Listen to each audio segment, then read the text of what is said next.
A local art school was giving away packs of old National Geographics. I snagged some, but what to do with them? I wasn't sure, but I knew it would end up in my sketchbook somehow.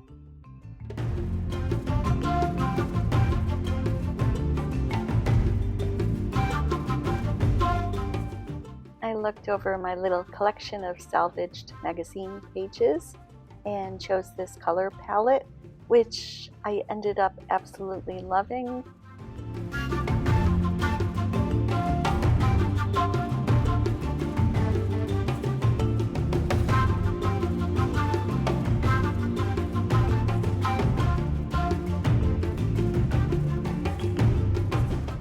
I'm painting over the glossy magazine pages with gouache, and I don't think that ended up being a good choice. Acrylic probably would have been better because the gouache was having a hard time sticking to the glossy surface, and then it would dry up and kind of crumble off later. I'll show you though, I came up with a remedy for that.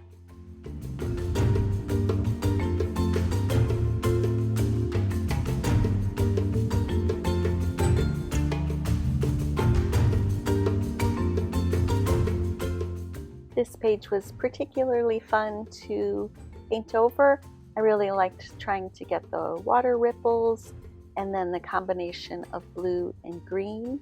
The color palette on this one though didn't really fit in with the others, so you'll see I end up putting it on a different water influenced spread.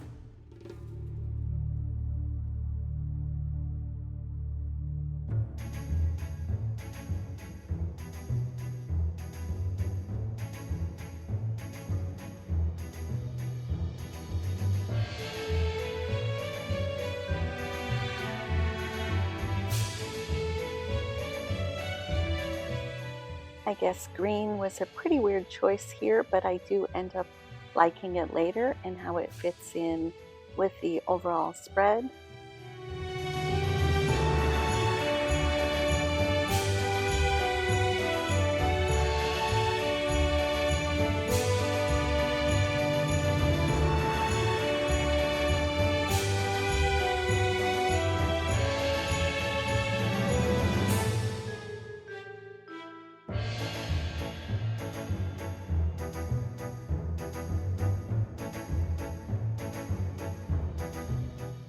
I really liked painting over this photo as well and seeing the variation in the color of the fields and using the yellow ochre and the green and the brown to try to capture that.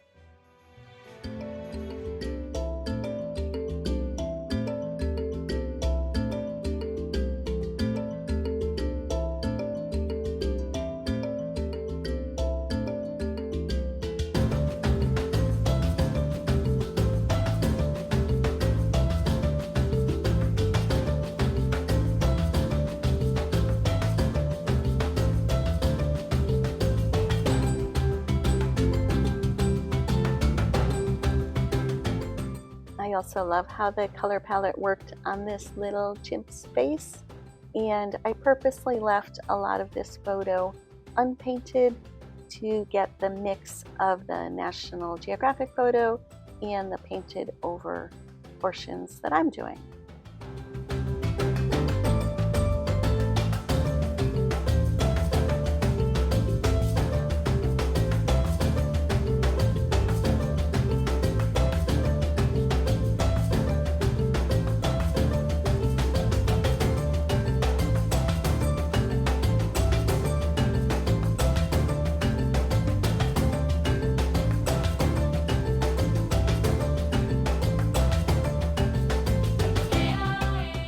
I cover the little paintings over with some matte varnish.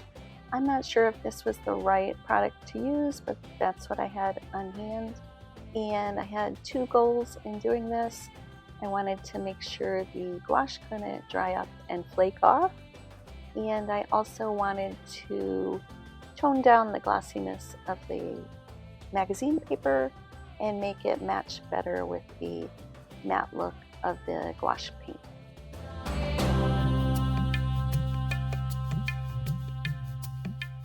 I made this pretty background in my sketchbook using the same color palette. Virtually all of it gets covered up, but it's pretty.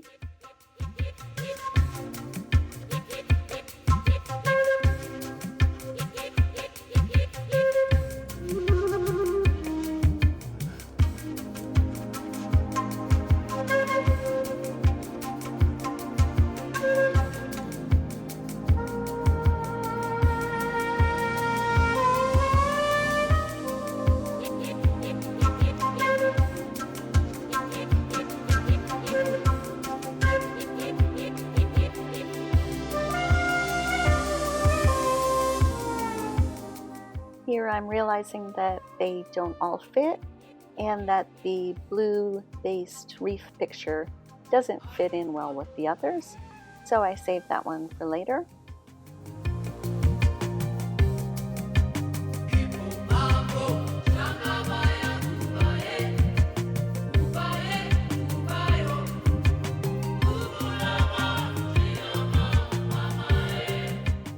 I covered up the edges of the photos to try to get them to blend in better with the background, and I end up really liking how that overall look came out.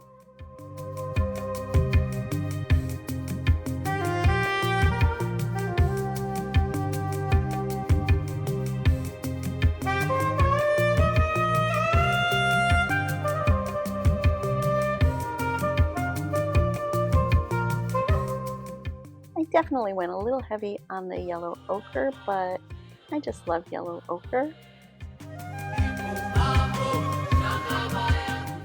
I accidentally covered up that bird's beak and I mistakenly made it straight when I restored it.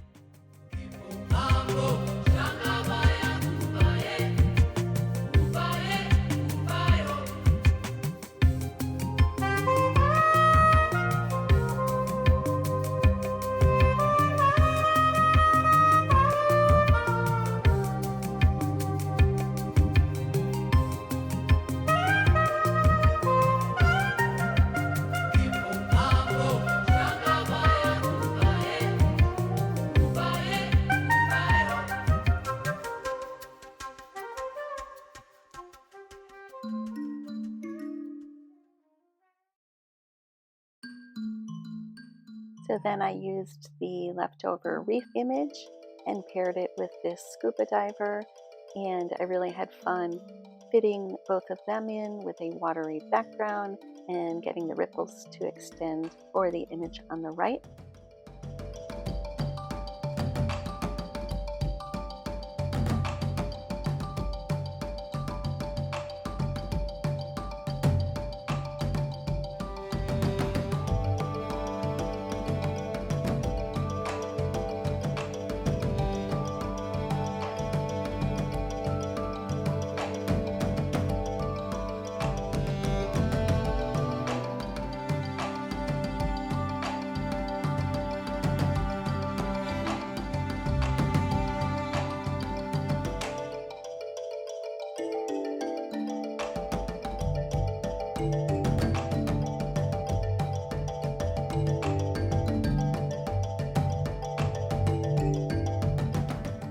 These spreads are toward the end of my 10th sketchbook, and my next video will be a sketchbook tour. Please subscribe if you don't want to miss that, and I would love to hear what you think. As always, thank you so much for watching.